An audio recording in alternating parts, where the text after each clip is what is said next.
Good evening, everyone. It's Sunday night and it is 8 o'clock. I am live in the studio with Paul. He's back for season 2. Paul, how you doing, mate? Welcome back.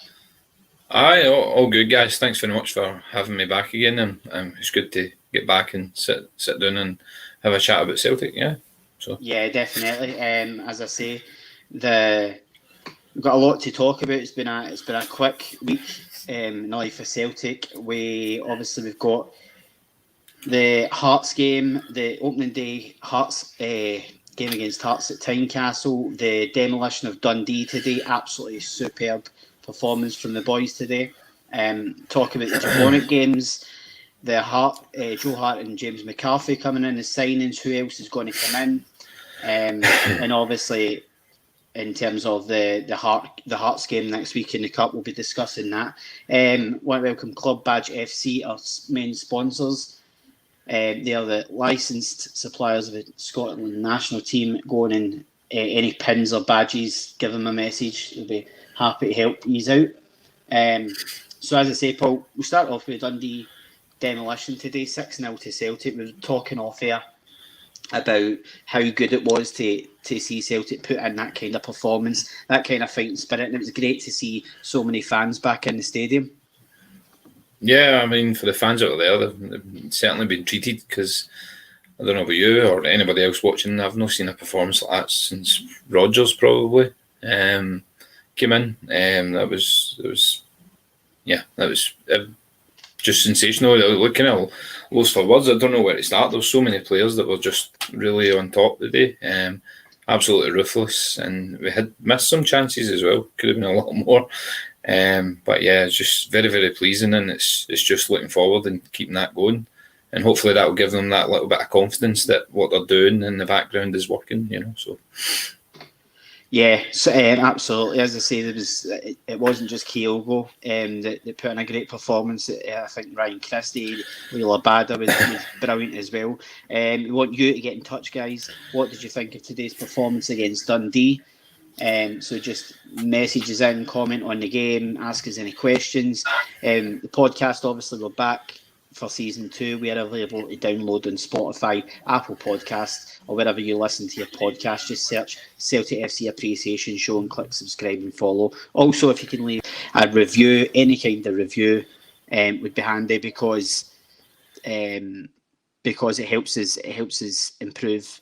It helps us improve the podcast, and we can go forward from there. Just going back to the Dundee game, as I say, Kyogo, he got the match ball, he got man of the match, and he came off to a standing ovation. 4 goals in his Celtic career so far. Do you know what I mean? I think I heard a stat earlier on, Paul, that it took Shinsuke Nakamura his second season to basically score a hat-trick, and Kyogo's done it in 2 games. So in terms of, he's actually a winger. I mean, he's not a striker. This is a frightening thing. He's not really classed as a striker. I think he's more classed as a winger. And the fact that he's scored so many goals right away, he seems to have just settled in. And he seems to have settled the team as well. Yeah. I mean, I think just what you're saying, I wasn't aware that he's classed as a winger, so to speak, but you can see that in his play. And that's what we've been missing a lot. Running off the ball work, and he worked. He was defending. He was over the pitch and everything, and totally different from Edouard, who tends or recently tends to kind of try and hold the ball up, make a run with the ball.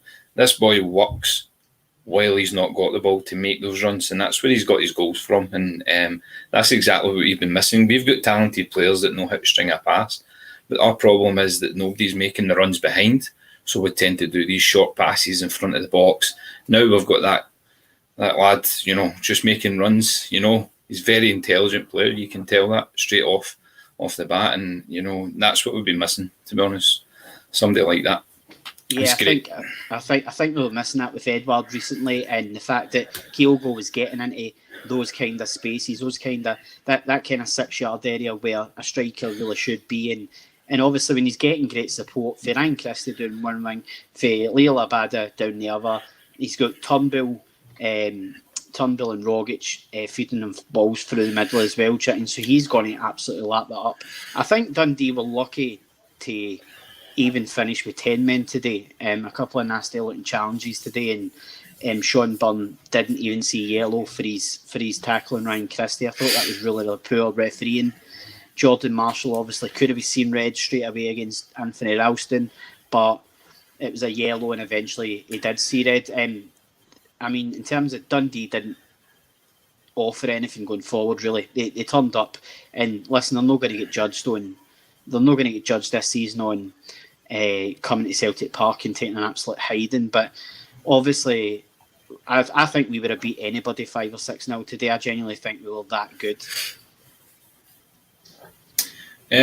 I think, without being pessimistic, I think there was a couple of times that we looked a bit. We almost made a couple of wee mistakes at the back. I think Starfelt, one that kind of sticks to my mind. He almost got caught out and stuck his leg out and kicked it over, and and there was a couple of wee occasions like that. But that wouldn't have happened a couple of weeks. That would have been a goal to Dundee a couple of weeks ago. So there's, Starfelt's fairly new, a couple of weeks in. The defence, we all know, needs a bit of work. And I think Ralston's he's given Ange some, major problems in selection if another right back comes in, because, he is playing well. And I've never been the biggest fan of Ralston, but, credit with it's due. He's cost maybe a goal or two previously, but his work rate's there, and and there was a cracking goal he scored today as well. I will obviously. I mean, we'll touch on the Hearts game in a wee minute last week, but I'm not a big fan of Ralston, and I don't really think he should be in the team. But it's where we are at the moment. Our team selection, we're really majorly short in certain areas of the park. We desperately need a left back. We desperately need a right back, even just as cover. Taylor, I like Taylor. I think he gives you 110%. He's just, I don't think he's got it. He's all right domestically, I think, but if you're going ahead in Europe and if we do qualify for the Europa League group stage, then I think we're going to need somebody better. In terms of Fabrizio Romano is a journalist, an Italian journalist. He tweeted, I don't know if you've seen it, Paul. Odsonne Edouard, Celtic to Brighton, done deal. And here we go, £19 million fee confirmed with add-ons and contract until 2026. Celtic will invest majority of fee for Jordan Larsson, who flies to Glasgow from Moscow later today. That was tweeted this afternoon, about lunchtime. So, I mean, I seen that Twitter, and I think it was a fake profile from what I believe. Is it? That's what That's what I've been told previously. But I heard that a few days ago. I seen it on Twitter a few days ago, and somebody I speak to says, I mean, I never looked at it myself, so I don't know. That it's it's a fake account that was made up. But is Jordan Larsson a player you would take a chance on at the moment? I don't. I probably would, to be honest, but I don't think he'll come. Imagine that pressure coming that your dad's been like at the club. I just don't think it would happen. I can see Edward going, to a team like Brighton, and I think Southampton are getting interested as well. And so I see him going, but Jordan Larsson, I don't know a lot about him. I know he's a pretty good player, and I'd probably take him. But I don't think generally he would come.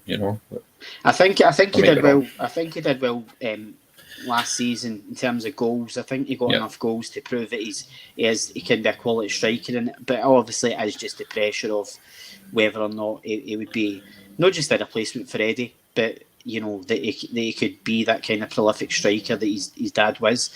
In terms of David Lewis says defence still needs work. Hopefully, Julian can bolster it up. I mean, we desperately need Julian back in that defence. No offence to Stephen Welsh. I really like him.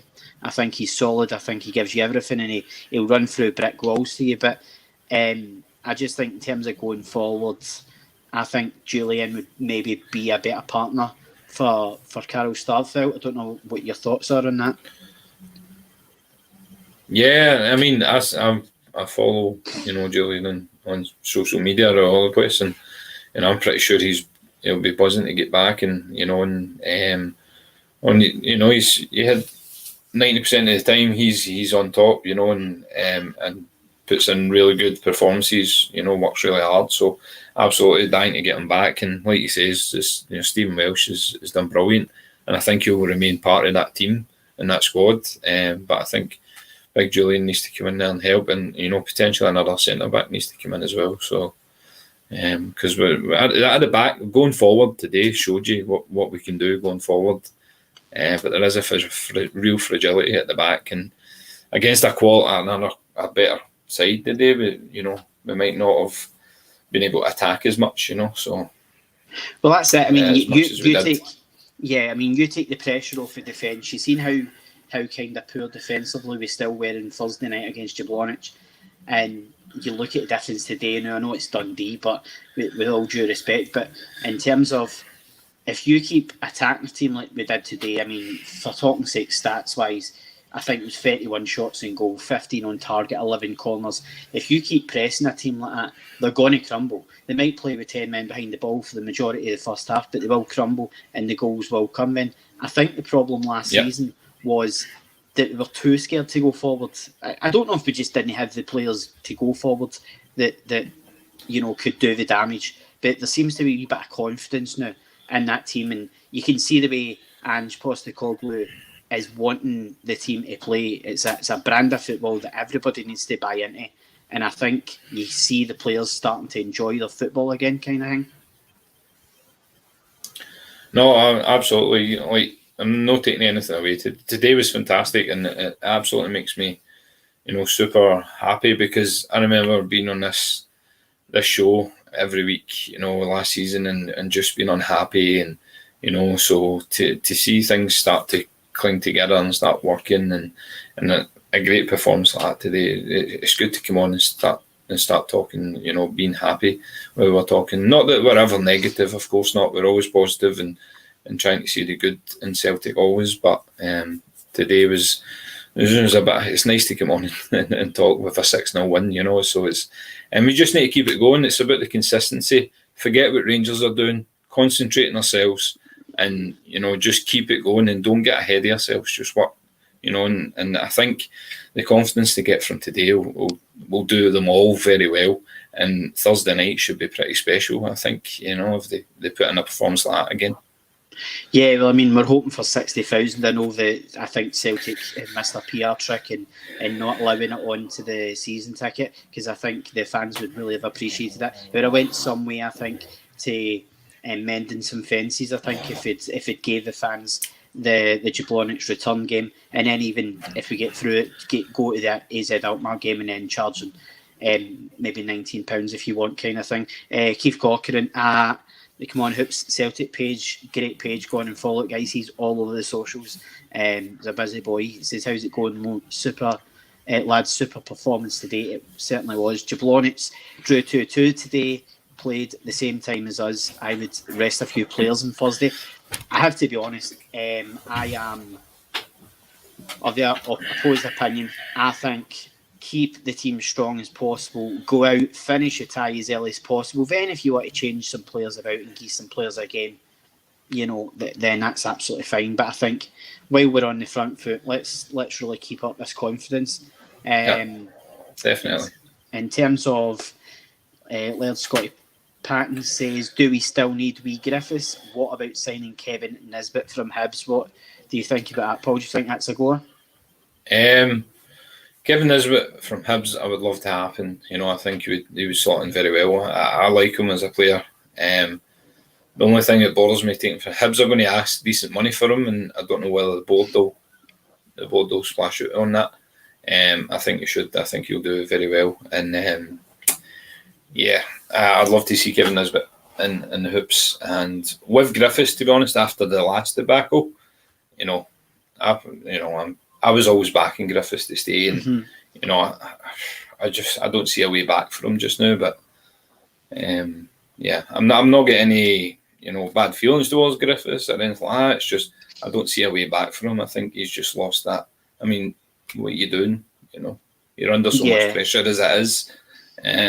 But that's in the past, and I seen him. I think in the game today, it showed you him just sitting texting on his phone in the stand. Which is, people are allowed to text. I'm not saying there's anything wrong with that. Just he doesn't look interested. And, maybe that's not the case, but I don't see it coming back from him. I think things can be taken out of context like that kind of thing. Camera can Yeah. go in, but it really worries me that they supposedly took Griffiths over to the Czech Republic on Thursday against Jablonec. Everybody thought, right, might see him then. Wasn't on the bench today. He was in the stand. I don't know what the hell's happening with him, but I'll be honest. I mean, I've stuck up for Griffiths in the past, but I think maybe time to cut the cord, get a fresh pair of legs in. Kevin Nisbet would be a great signing, I think. In terms of you're talking about Hibs wanting big money for him, I know they were wanting, I think it was 5 million for, was it Josh Stoig? So that's what I'm saying. I think they wanted 5 million for Deutsch. So, I think they will want reasonably big money. But I think if Eddie goes, then the money will be there for Celtic to go and get him if Ange certainly wants him. James McMullen says I would take Nisbet and Deutsch at Hibs. Yeah, they've got a great abundance of talent at Hibs. They always have had.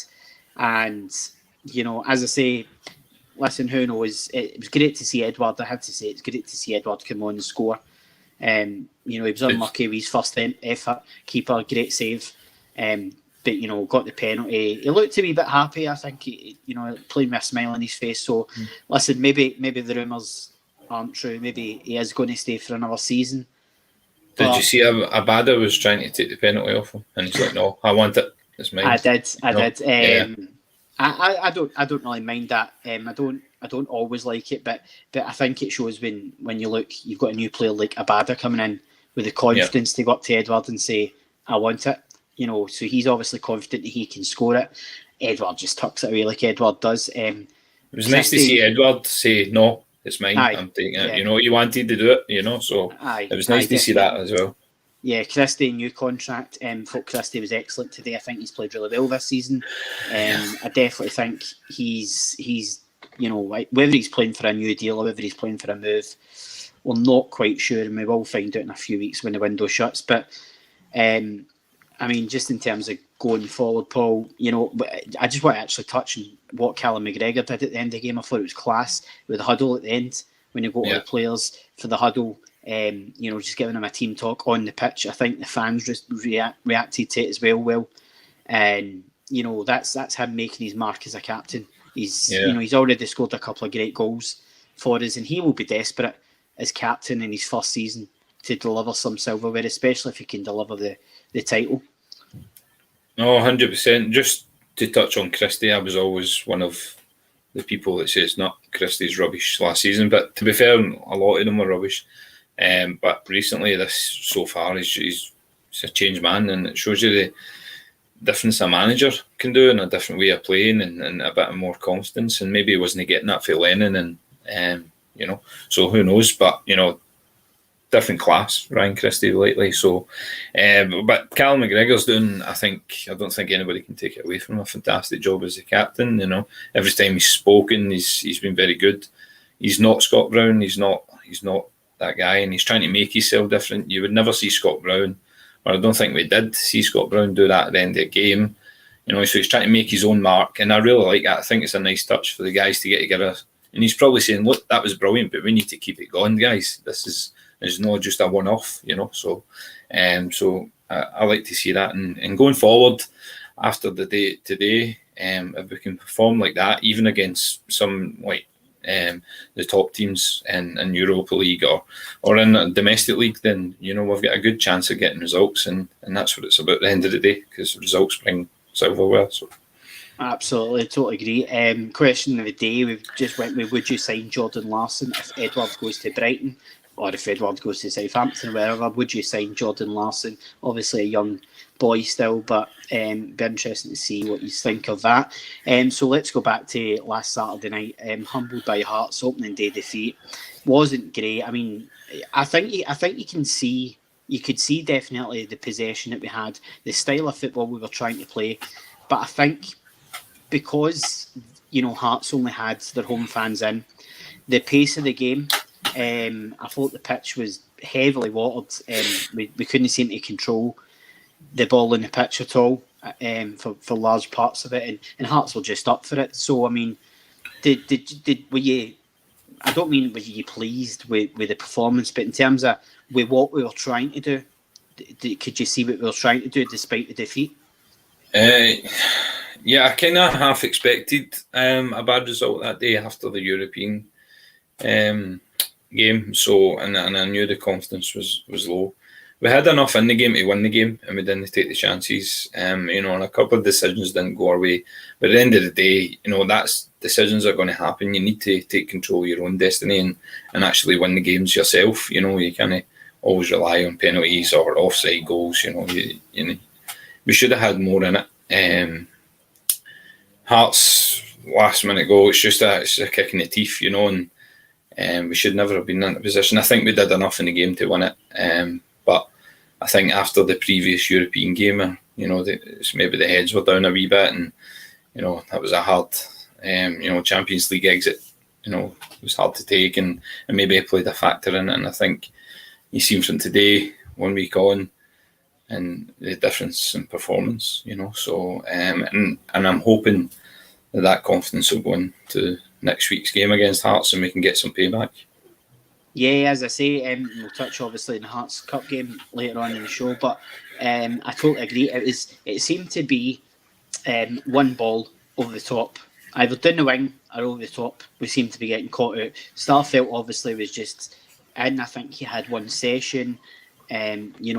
Abada was obviously thrown in as well. He obviously had to throw Kyogo on for a baptism of fire late on, but it did feel a wee bit pre-season, as if we were still in pre-season mode. And I think the defeat in the Champions League to Midtjylland didn't help, obviously. I think that shattered a wee bit of confidence for the players and started to feel a wee bit low. But to me, Ange Postecoglou doesn't seem like a guy that wants to feel sorry for anybody. I think he'll be like, you either pick yourself up or you get out. It's either go hard or go home. Listen, you're going to get defeats in your life. You need to. It's about how you bounce back from it. And we've certainly bounced back well in the last week, obviously with the Jablonec game and today against Dundee.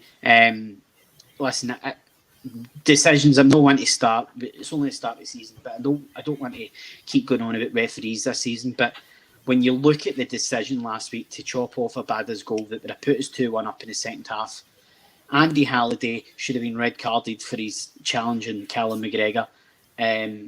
These are decisions that aren't even, they're not even minuscule. They're just blatant decisions that they should be getting right. And I know referees have a hard job because we've got the power of having action replays and VAR and all the rest of it, but they obviously don't. And that's what I'm saying. Like, do you feel obviously, coupled with that, and then you look at certain decisions today for their players, do you think it's going to be much of the same all season? When you look at it in that sense, in the Hearts game, and then today the referee, a few referee decisions are shocking. Should have been red cards today as well. I know it's like you say, it's a hard job for the referee, but they need to protect players, and if that's I always think referees should be more stricter at the beginning of the season to, put that stamp on it saying this is, I'm not going to let you away with this season, and to let people away with those decisions so early on in the first couple of games in the season, I think is pretty poor. So I'm hoping that doesn't go against us. But like I says, these kind of things happen. Us as a team need to go out and put in the performance to, and you can't help when people hack you down and whatever. But we are an attacking team and domestically, and as we create enough chances, we need to be putting them in the net, and that's it. And then we might no need to worry about decisions. Yeah, I mean, I think when you look at it, I had Scott McIntyre, who was an Australian journalist based in Tokyo. He was on a couple of weeks ago talking about Ange and basically giving us a lowdown on the man he's followed for 15, 20 years. So he knows him inside out, and that's what he says. He says he's one of these guys, if you ask him about the refereeing performance after the game, he just won't entertain it. He'll just listen, doesn't matter what the referee done. We need to oversee that. We need to go out and make sure the referee doesn't have an effect on our game.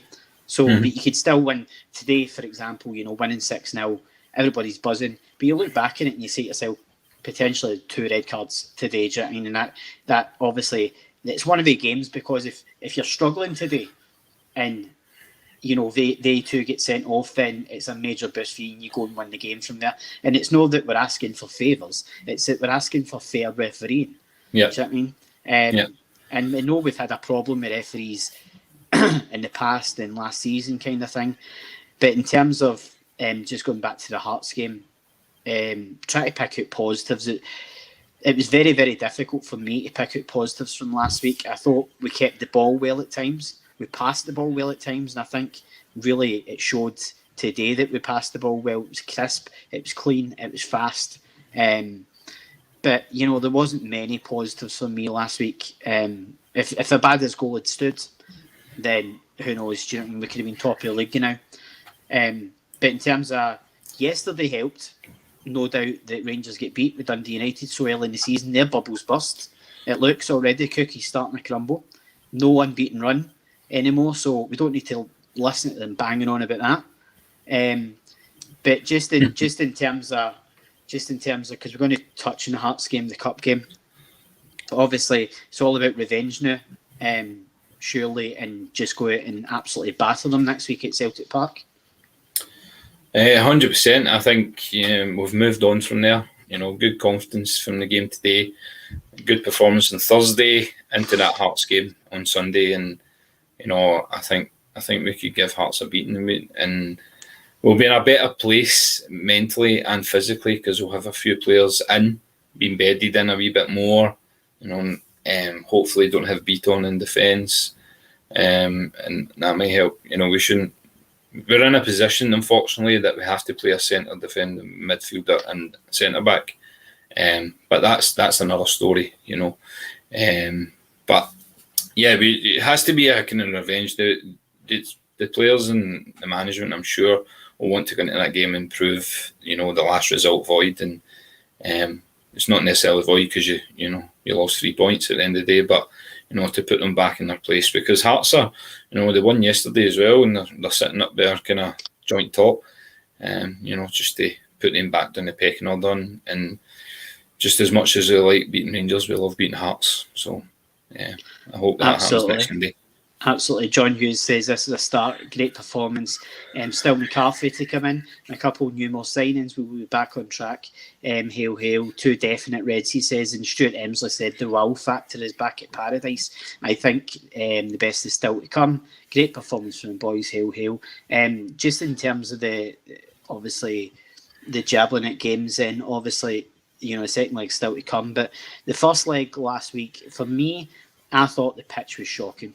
That this is a team that's a step down from Midtjylland, and you could probably see in the first 20 minutes, especially when we went 2-0 up, I thought, right, let's go for it. Let's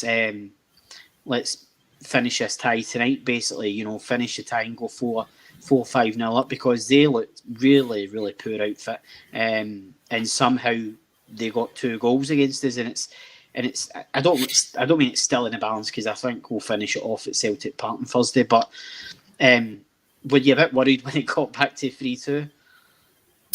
I was a wee bit, because of the way we were defending.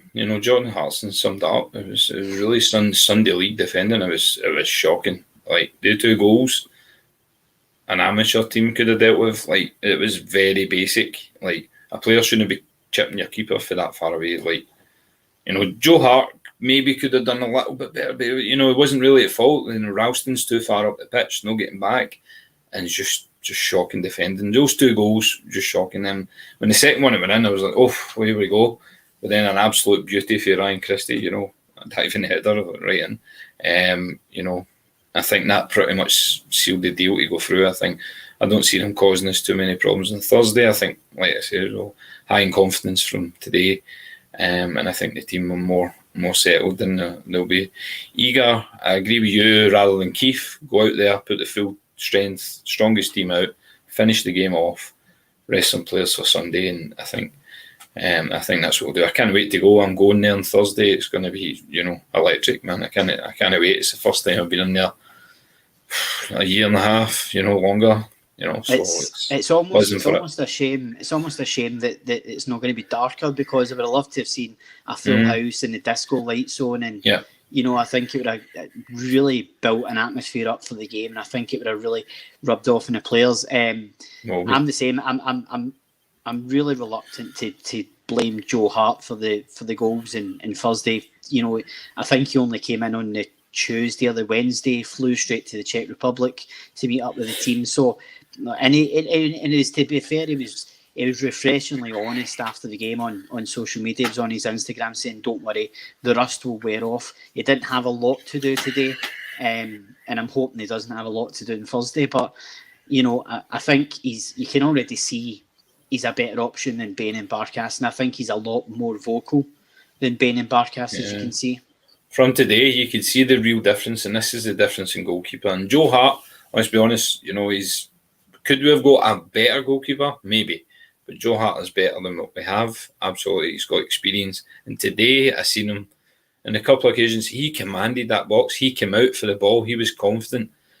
Rather than Barkas, who tries to come for the ball, decides not to get it, and then we lose a goal against Midtjylland. A totally unavoidable goal. But he caused it. Joe Hart was out there shouting at his defence, bossing it in the air, coming out, catching the ball, and that's what you want to see. A more kind of active goalkeeper, so. Yeah, I mean, as I say, I'm with you. I mean, you look at keepers maybe in Scotland, when you look at big Xander Clark at St Johnstone, Joe Lewis at Aberdeen, Benjamin Siegrist at Dundee United, some great keepers in the Scottish League. And the St Johnstone keeper Xander Clark had an absolute blinder of the game against Galatasaray of all teams. A great result for St Johnstone. I hope they can finish off the tie. But I'm with you. I think Joe Hart is better than what we've got. And I also made a prediction that I think full house every week at Celtic Park, if we're playing the kind of football that we've been playing today, kind of thing, and obviously Thursday, I think we can get Joe Hart in 2 years back to where he was at Manchester City. Maybe even within a season, I think he could possibly, be back to the level he was at Manchester City. And listen, who knows, Gareth Southgate might come calling again. And that would be incredible to get. Obviously, he's 75 England caps, Premier League winner with Manchester City. He's won the FA Cup as well down there in the League Cup. I think his record speaks for itself. The amount of the amount of appearances he's had down in England, and I know obviously he's not played recently in the last 2 seasons for Burnley and Tottenham, but I think he will absolutely love it up here with the fans. Just going on to the signings, obviously it was a great double day signing for James McCarthy and Joe Hart. I want to touch on, I don't know if you've seen James McCarthy press conference. Did you realise anything about his accent? I mean, I don't get. Yeah, he's got a real Lancashire accent. Lancashire, kind of. I can't even remember who he plays. I don't know. It was a kind of Lancashire, kind of Wigan-ish kind of accent. Totally lost the Scottish. Couldn't believe it when they spoke. I was like, what? What happened there? I think there was a touch of Brendan Rodgers at one point in the press conference. He went a wee bit Northern Irish for some reason. Yeah. It's totally confused. I don't know if he was winding us all up. I don't know what he was doing, but it just looked to me as if he was a shy kind of boy in front of camera. I don't think he reacts well in front of cameras, but we didn't buy him for in front of cameras. He's no part of Celtic TV. We want to see what he does in the pitch, and all of that experience, we going down to Everton, going to Crystal Palace. I think you slot him into that midfield alongside Callum McGregor, David Turnbull. I think he'll really give us a wee bit.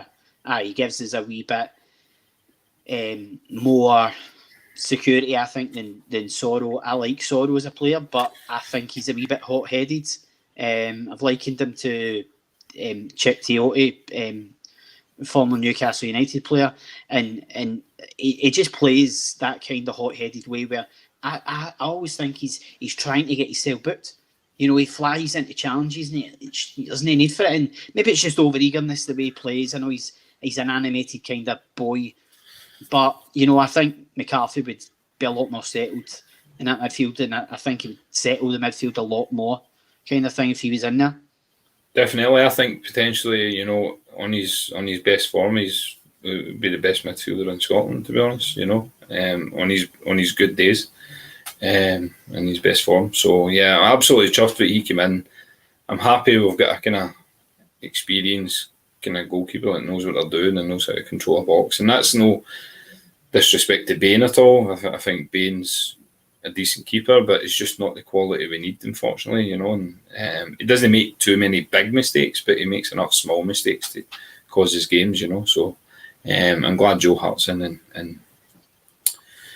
and he's in as well. So yeah, absolutely chuffed with those two signings and hopefully 2 or 3 more. Hopefully. Yeah, just a couple of comments here. Tony Holton Senior says Rogic has got to start instead of trying to chase a game like before. Get it done early, then defend. Danny McElhinney says, how's it going, guys? Played excellent today. Just hope we get another striker and a couple of defenders. And he also said, good to see Christie playing well. Hope he keeps it up. In terms of going forward then, in terms of signings, I don't know if we're expecting a couple more signings this week. I know we're going to be busy again this week. Would you prioritise right back, left back now that we've got Kyogo, Joe Hart and McCarthy? Would you be prioritising a right back and a left back this week? Yeah, I think right back, left back. Greg Taylor, I like the guy, but he just doesn't have, I think you said it earlier, he just doesn't have that quality. Anthony Ralston, very similar position. In 9 out of his 10 games, he'll work his backside off, but he's prone to a mistake as well at the back. But he's been doing well, so I think he'll be part of the squad definitely. But we need somebody in there with a wee bit more quality. And the boy, is it Buta? Yeah, sure Buta, who we're linked with. Uh-huh. He played today for Royal Antwerp. He started. They lost 5-2. Just in case you don't know, Standard Liège beat them 5-2. But that's, I don't know how good a sign that is if he's actually starting a game for them. If he's going to come or not, but we'll see. But we need, I think, left back, right back, centre back. I think we need a wee bit extra cover on the centre back. Yeah, I don't know in terms of, you're saying, he's played today. Obviously, Edward came on today and he's meant to be away to Brighton. So, I don't know if you can read too much into that. But I know there's names been mentioned. I think it's Ko Itakara from Manchester City. There's a Brazilian boy. I can't remember for the life of me his name. I think he was maybe Man City. But in terms of Liam Scales is obviously another name that's been mentioned. Irish boy, Shamrock Rovers. I think he can play right across the defence. I think he can play centre back or either wing back. But I'd like to see us get a defender in left back and right back that can actually sit in defence, that doesn't bomb forward, because you've got Abada, you've got Forrest, you've got Christie, Turnbull can play out in the wing. So, Kyogo as well, I'd like to see is actually buy defenders that can defend, that doesn't need to bomb up the park, because I think that's what the problem with like Taylor and Ralston is, because they've been told to hit that byline, been told to go up the park higher up, they're playing the higher press. I'd like to see us buy defenders that can actually sit at left back and right back and actually do their job in defence, so they're not chasing balls. They can just sit in and they can take care of that defence. I think Starfelt is obviously settling in well, but in terms of the boys' Scales, I'm usually opposed to kind of just jumping in and buying Irish players, because I think it appeases the Green Brigade sometimes. But 6'4" defender, I think he's got a lot going for him, and if he can play right across the defence, then I think we should be definitely doing what we can to bring him in. Has there been any other names in your opinion that maybe could excite the Celtic fans?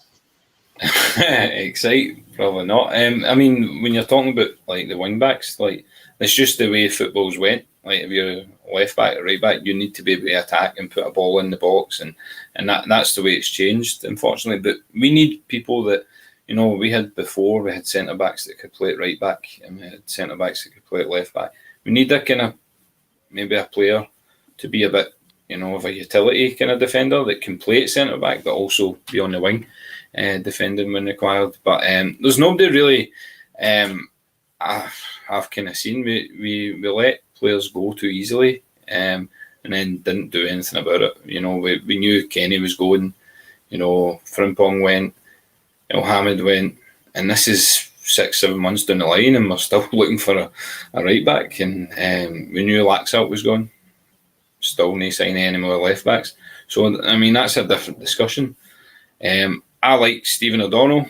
I said that in the past season, but whether that's the extra quality you need, I don't know. But I think he works hard. But he's one for going forward as well. So maybe disagrees with your opinion, but I think Stephen O'Donnell would provide a wee bit of cover in there. He has played at centre back, I don't know very often, but that's the only one that kind of springs to mind. I've not really looked about anybody else.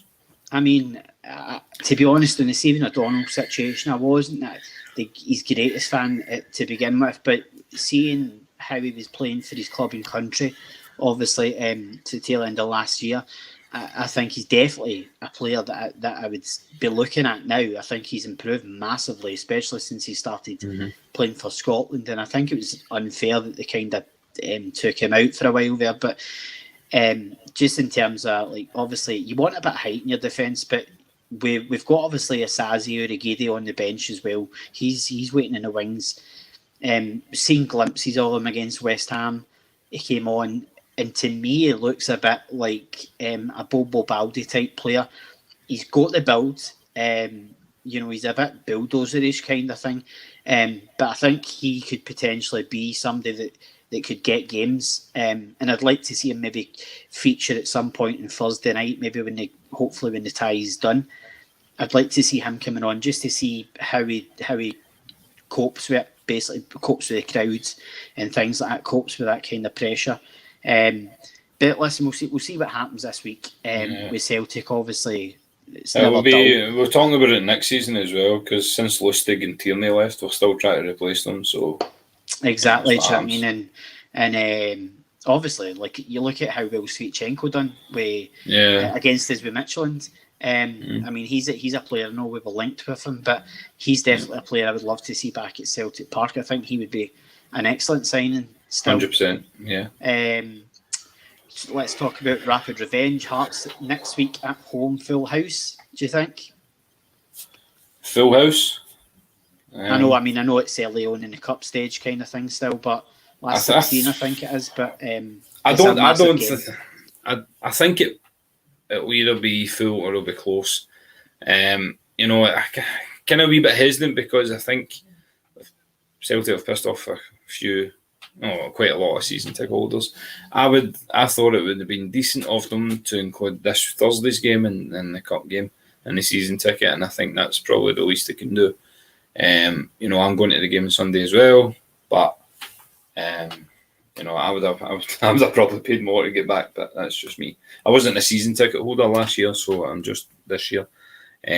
But if I hadn't been able to get to the games and still paid the money, I would be raging. And then there was the whole ballot thing. Loads of discussion around that. I think the people that were successful in the ballot maybe should have had to pay for the tickets, and the people that maybe weren't successful maybe should have got a free ticket to the games. And I think that would have been a good shout. Yeah, I mean, you wonder how they're working it with the ballot kind of thing, because it's seemingly done at random. But I've heard the people that's got, for talking to Michael that runs the page with us, it's he's been chosen twice before, so he's been pretty happy. But obviously there's people that's not been selected at all, that's not been at Celtic Park for a year and a half. So I think we do need to, for the people that's not been selected yet, I think potentially you could have given them a ticket for Thursday and things like that maybe. I don't know how you could have worked that, but it's all about good. This is what you're hoping with Dominic Mackay coming in this season. You're hoping that kind of connection with the fans can be opened up again. And I know there's I was at a Zoom call with the new manager and Dominic Mackay when he just announced, when he was just came in and done his press conferences.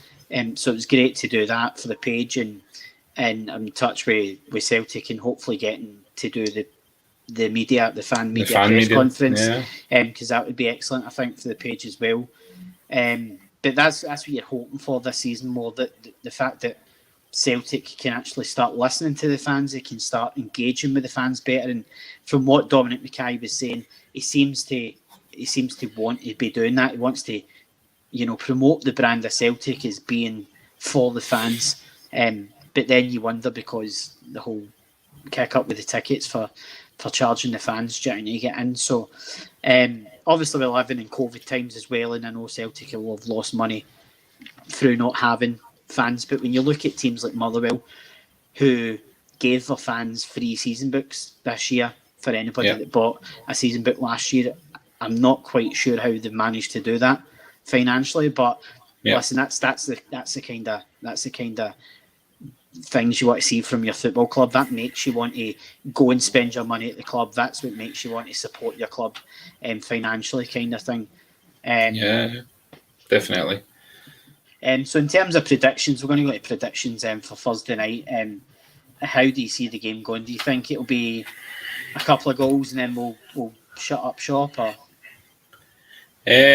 Hearts are always one of those teams that it's always fairly close. It's there's every now and again it's a 4-5-1 or 4-5-0. But I think if we get a good result on Thursday, continue the confidence, I would say 3-0 Celtic. Yeah, I mean, I'm going to go probably 3 or 4-0 on Thursday, because I think we will get a couple of early goals. Second half will probably add another couple, but there'll be a lot of chopping and changing. I think there's five subs allowed, so I think there'll be a lot of changing of the team and giving players some game time, which will break up the game a wee bit. Sunday, listen, I'll be happy with a 1-0. Definitely. These cup games, I know we're at home, but I just want to knock them at the cup and get through to the quarterfinals and see who we get, kind of thing. Yeah, definitely. Yeah, Tony Holton Senior says in today's performance 3-0 he's going for. And Danny McElhinney, just to finish on, says I would like to see Celtic looking in Holland and Germany for players. They've done well there in the past for players. Yeah, we have. I'm not kind of big into Dutch and German football, I'll be honest, off the top of my head. I know there's a lot of decent teams, no in terms of your bigger teams like Ajax and Dortmund and Bayern Munich and kind of thing, but obviously like it's a PSV, and I think when you look at teams like that, there will be a big kind of a good scouting network there to go and get good youngsters that maybe nobody's heard of, because for me, I hadn't heard of Kyogo Furuhashi before Celtic bought him, and obviously you go into YouTube and you look at clips of him, but listen, everybody looks good on YouTube, don't they? You don't see a bad montage of a football player on YouTube, kind of thing. So it doesn't need to be about big names. Obviously it's about building for the future. It's a 4 or 5 year plan, surely, isn't it, Paul? It's a good point. How long will Ange get? Yeah. How long will Celtic fans allow, and forget what happened today, and I'm just, for example, if we had a run of bad games and bad results, if we go to Ibrox and get pummeled, and when does the pressure start coming, saying, right, we know you're new, but this is not acceptable. So, that's how long does it get? And in my honest opinion, we need to win something this year, preferably the league. I think if he doesn't win anything, then it will be away again, which I think is unfair, because I think as a club and as a team, a squad, and as a manager, you need a couple of years at least to try and build your own thing and get it the way you're working. But you won't get that time. No, I mean, in terms of what I've seen of him so far, he seems to be a bit of a gentle giant in terms of the way he speaks, in terms of, I know after he was riled a wee bit after the Hearts game last week with Luke Shanley, and he kind of bit back. But I think in terms of, when you look at the kind of guy he is, he seems to not get overly confident. I mean, obviously you've seen him after the game today and he's saying, listen, yeah, it was a good performance, and we went to the final whistle, and we're still trying to score goals. But it was almost as if he said, "Well, I'm not going to get over the top. It's a good win, but we need to do it next week now, and the week after, and the week after. So it's all about winning breeds confidence, as we always say, and I think that Ange is definitely keeping his feet on the ground, and he'll be keeping the players' feet on the ground, because as happy as they'll be, I'm sure Callum will be the same in terms of keeping their feet on the ground. But we just need to do it consistently now, do you know what I mean? Because, as you say, we need to win a trophy this year, preferably the league, because winning the league brings automatic qualification for the Champions League. So that is huge in terms of... It's a huge season, yeah. It's a £30 million season, because that Champions League money can do so much for us. It can bring a lot more quality to the club, and we can build from there and then try and become dominant again. But listen, we'll wrap it up there, Paul. Thanks very much for coming on, as always.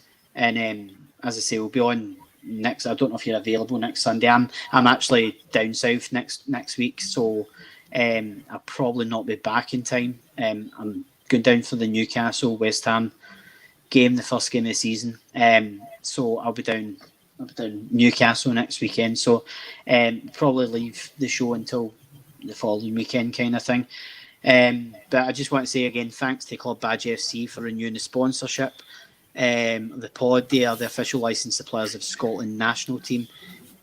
Supply all types of badges and pins. Go on their website, absolutely fantastic. And obviously, thanks to your support on the page. We're on YouTube, live on YouTube. Our YouTube channel just searches Celtic FC Appreciation. Facebook, Instagram, Apple Podcasts, wherever you listen to your podcasts. And so, as I say, thanks very much for watching, guys, for interacting. And Paul, thanks very much for coming on, mate. My pleasure. Thanks, everybody. Right, cheers, guys. See you later.